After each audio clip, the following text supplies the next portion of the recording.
What's up with Kingpin and the new Disney Plus Hawkeye TV series? New Resident Evil set photos drop.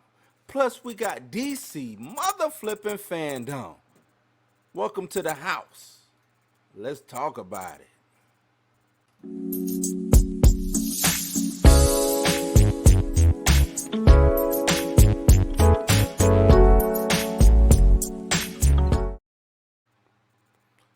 Woo! What's up, my beautiful people? What is good? What is good? You know who I am. I am Bluminati, bringing you that blues news today, man.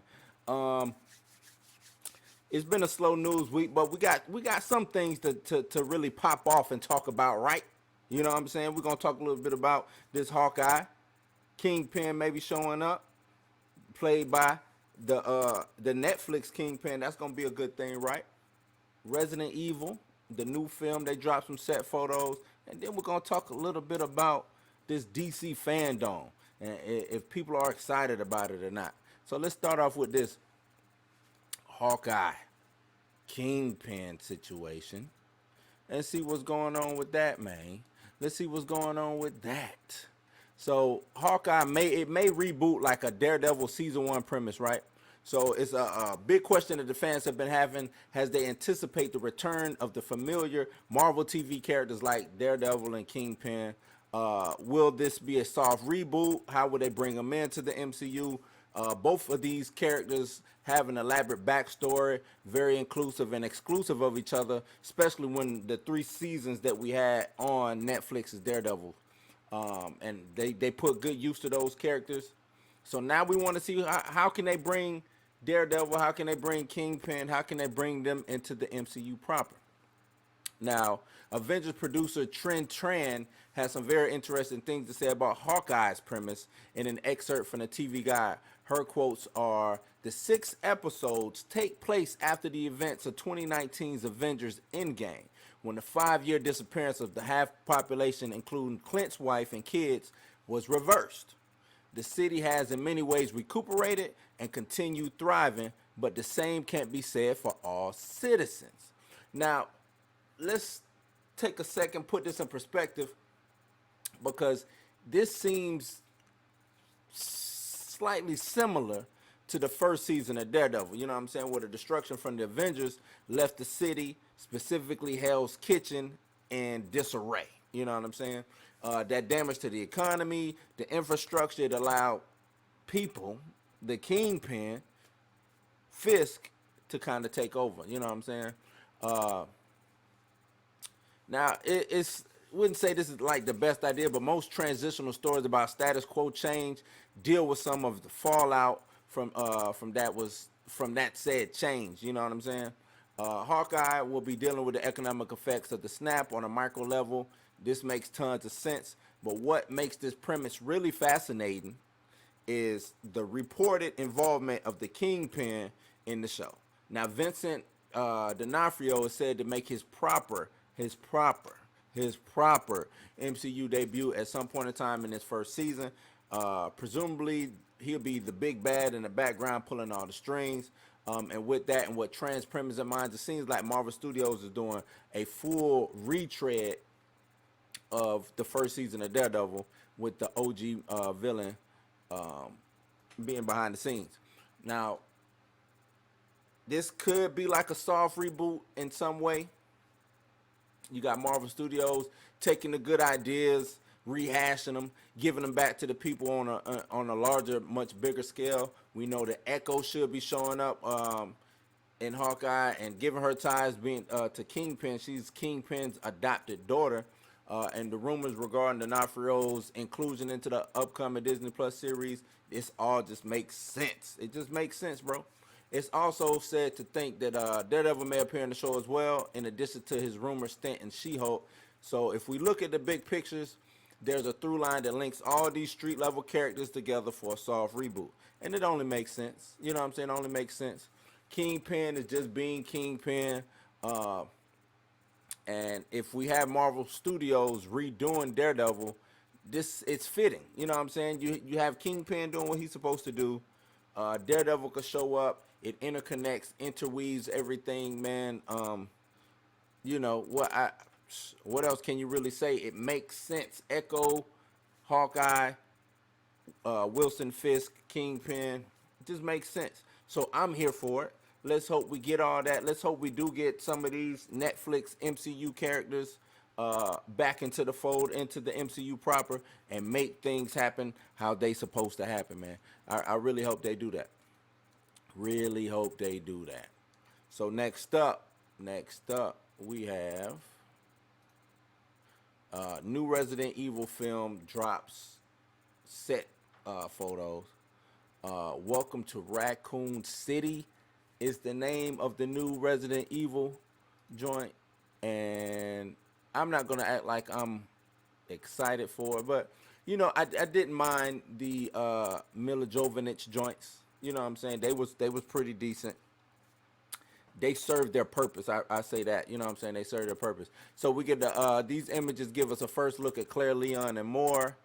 Um, so like I said, you know what I'm saying? We don't really want to, I guess, get our hopes up about this the video game adaptation, but it seems like they might be actually giving us what the game represented.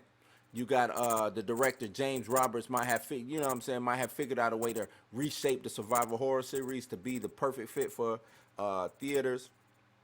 So with the theatrical release set in November, the first photos of the cast as well as several iconic sets were released through IGN this morning, along with the illuminated interview from the film's creator. An adaptation of the first three films, Welcome to Raccoon City, marks the start of a new film franchise for the IP. Unrelated to Paul W.S. Anderson's six-part saga, this year's reboot serves as the origin story to a new line of spin-off stories made for the silver screen in coming years. So Roberts, whose previous works include hits like 47 Meters Down, which was pretty dope. The Strangers Pray at Night, I haven't seen that one.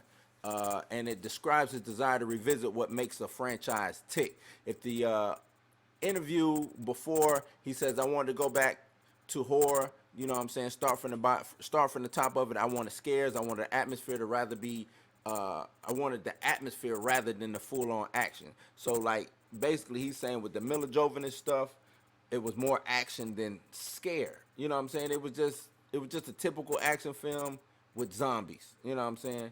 I think he is saying, I want to give you that atmosphere. I want you to be scared while watching this. I want you to, you know what I'm saying, be on the edge of your seat. I want you to cover your eyes. I want you to, you know what I'm saying, the heavy breathing, all that. You know what I'm saying?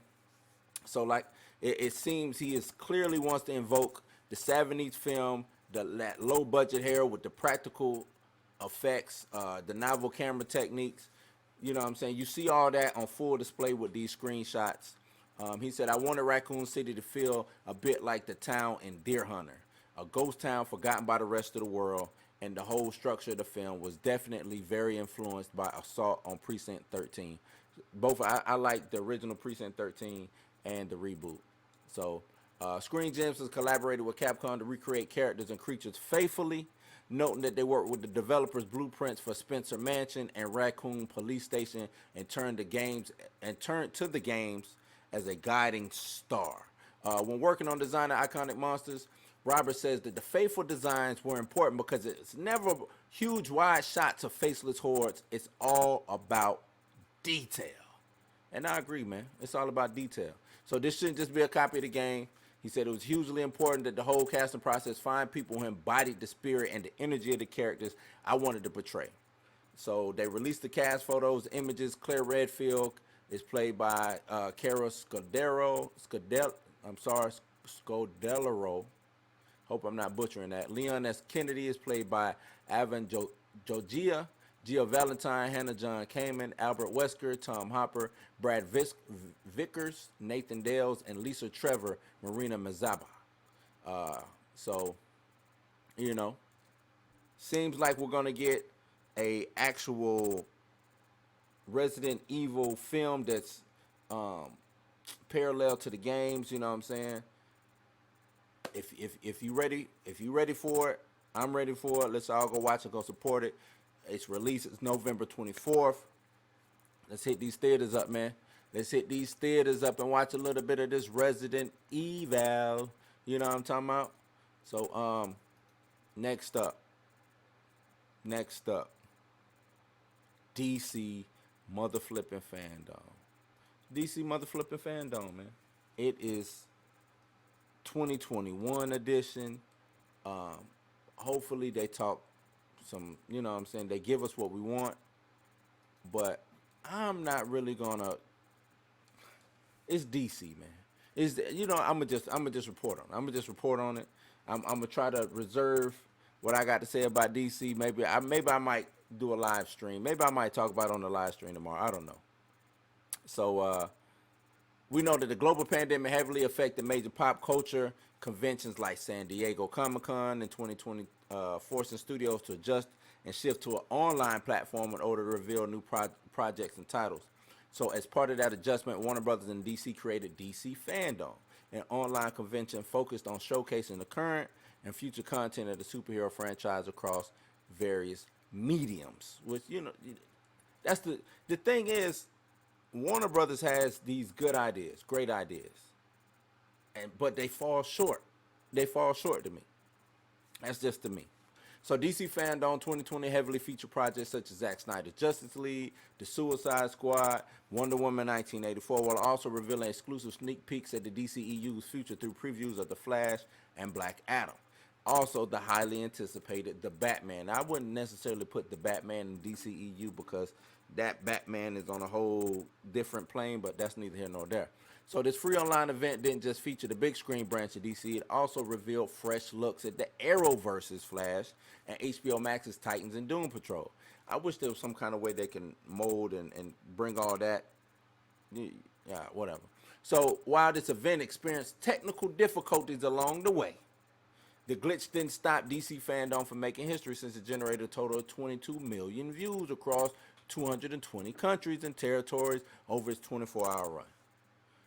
Warner Brothers took note of the event's success due to the confirmation that there now is a 2021 edition of DC Fandom, and it will be coming in October.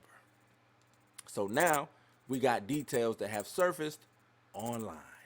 So the official press release for DC Fandom showcased a stockpile lineup of panels, which includes an exclusive trailer for Robert Pattinson's The Batman, the first look at Dwayne Johnson's Black Adam, and a sneak peek at Ezra Miller's The Flash. Then we also probably get some behind-the-scenes looks at Aquaman and the Lost Kingdom, and Shazam! Fury of the Gods, much, much more. I mean, just, if you look at the flyer, you can see they got a pretty good lineup. They got some stuff that they want to talk about. You know what I'm saying?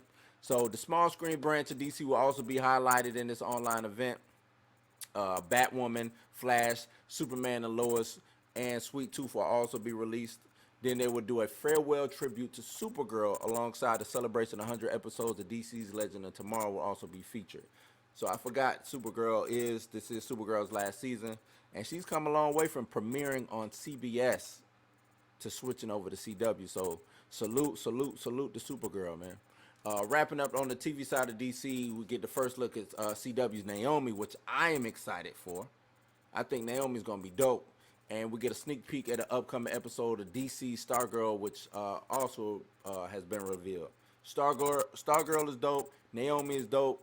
I'm with it, man. I'm with all of that. Warner Brothers Games also expected to feature new reveals from Warner Brothers Games Montreal's Gotham Knights. And that looks spectacular. Also, Rocksteady Studios' Suicide Squad killed the Justice League. So, DC, it seems like they want to come with the heats, and they hitting us on all fronts. So, they coming with the heat, and they're hitting us on all fronts. HBO Max will also unveil an exclusive look at James Gunn's Peacekeeper series, which is a limited event, and also to have another limited event series known as DMZ. I forgot what DMZ stands for. But the streaming service also debuted sneak peeks for the returning favorites such as the Titans and Doom Patrol. So we also get some animation looks.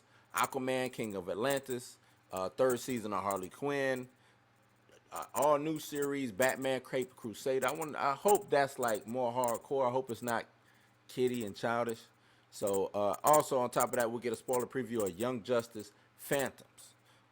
Warner Brothers Home Entertainment will also preview two upcoming original DC animated films, a sneak peek at Superman and the rest of the Justice League in Injustice, an all-new animated movie inspired by the popular games and comic, as well as the premiere of the trailer for all-new animated heist movie Catwoman Hunted. Both movies are produced in association with Warner Brothers Animation. And lastly, DC is publishing will reveal a plethora of upcoming comic books, including tie-ins to Wonder Woman's 80th anniversary. Then we get more fresh looks at more DC projects. We know that the Batman will headline 2021. They say the film's impressive panel from 2020 led to the by director Matt Reeves really shocked the house last year. And we want to see what's going to happen this year, because that movie didn't come out. It was supposed to come out, but it didn't come out. A lot of people agree that the first trailer boosted the anticipation for this entry. You know what I'm saying?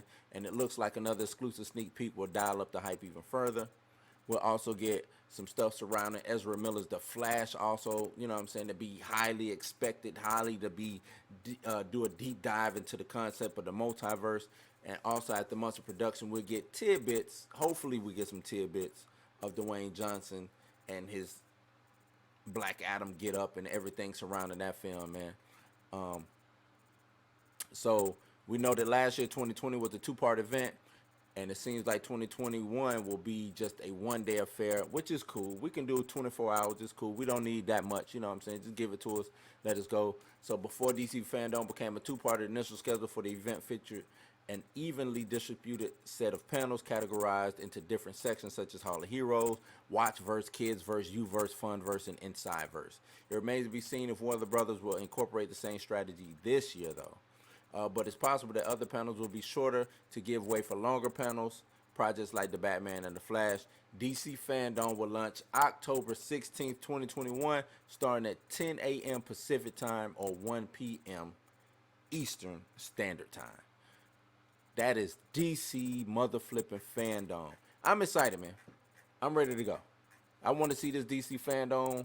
I'm going to be watching it. I will report on it and let you know what's going on.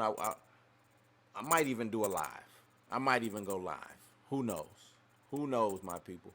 Who knows? But yes, indeed. That has been Blues News. Don't forget to like, subscribe, hit that notification button, and share. Share, share, share. Let's build this house up brick by brick. And you know what I like to say? You ain't got to go home, but you got to get the hell up out of here. Peace.